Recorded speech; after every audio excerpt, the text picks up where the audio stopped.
Если у вас в холодильнике залежалась баночка тунца и пара видов отварных овощей, самое время превратить это в праздничный салат. Или как минимум в отличный ужин без суеты. Сегодня у меня два рецепта, оба простые, вкусные и универсальные.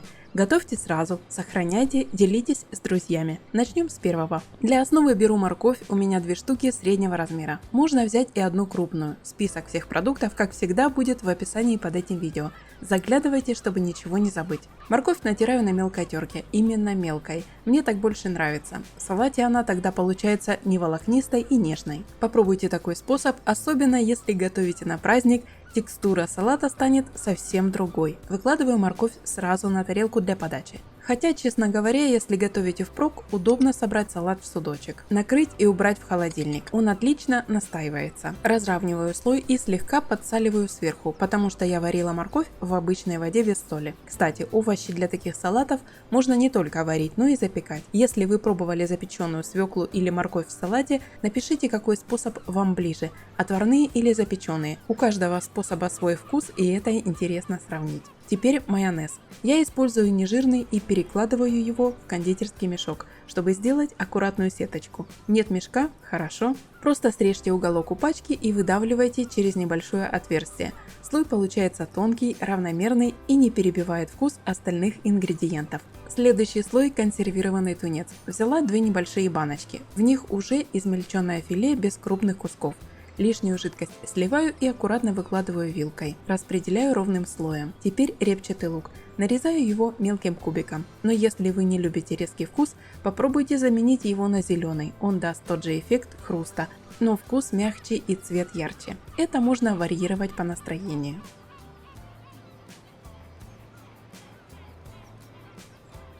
Сверху снова легкая сеточка из майонеза. И переходим к завершающему слою отварной свеклы. 1-2 штуки натираю на ту же мелкую терку. И аккуратно покрываю свеклой салат сверху и по бокам. Это придает блюду завершенный вид.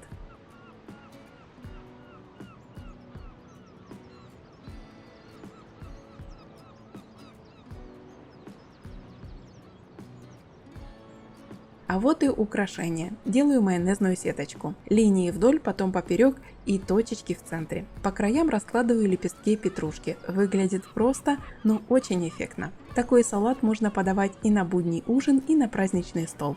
А сейчас покажу второй вариант салата. Он еще проще, но не менее вкусный, сытный и яркий. Салат из свеклы – это, казалось бы, классика, но как только правильно подобрать баланс вкуса, он сразу становится любимцем на каждом столе. Такой салат может быть и легкой закуской, и полноценным гарниром, и даже самостоятельным блюдом. А еще он очень красиво смотрится на тарелке, особенно если правильно его подать. Расскажу, как это сделать вкусно и просто.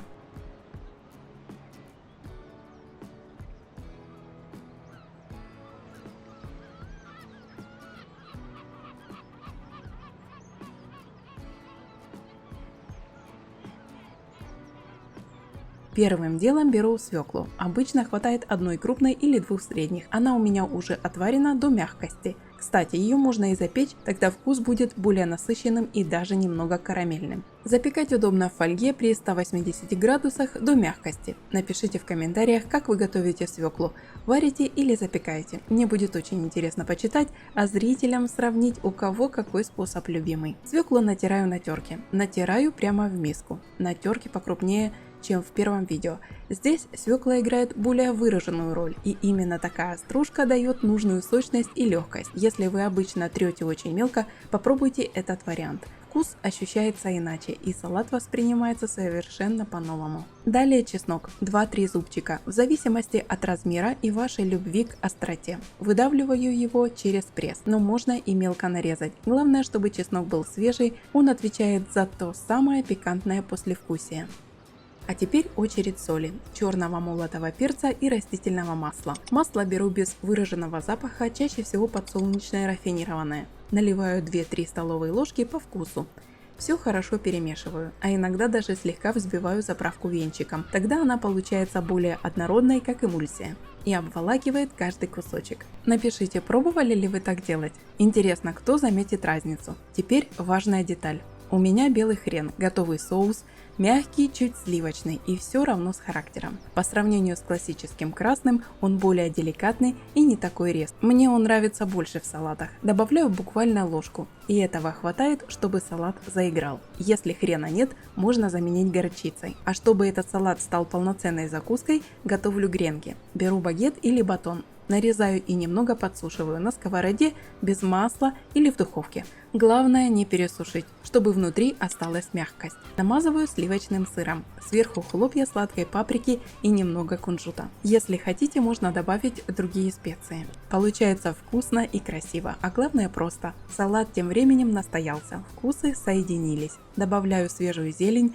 чаще всего это укроп, но можно и петрушку, и кинзу, тут на ваш вкус. Нарезаю мелко и вмешиваю в салат, оставив чуть-чуть для украшения. Выкладываю свеклу в центр большой тарелки, а по кругу раскладываю гренки с сыром. Такой салат можно подать на обед, ужин или даже праздничный стол. Все просто, доступно и со вкусом. Напишите в комментариях, чем вы обычно заправляете свекольный салат. Добавляете ли хрен или предпочитаете майонез? А может, у вас есть свой фирменный соус? Если рецепт вам понравился, не забудьте подписаться на канал и включить колокольчик. Впереди еще много таких простых, домашних и вкусных блюд.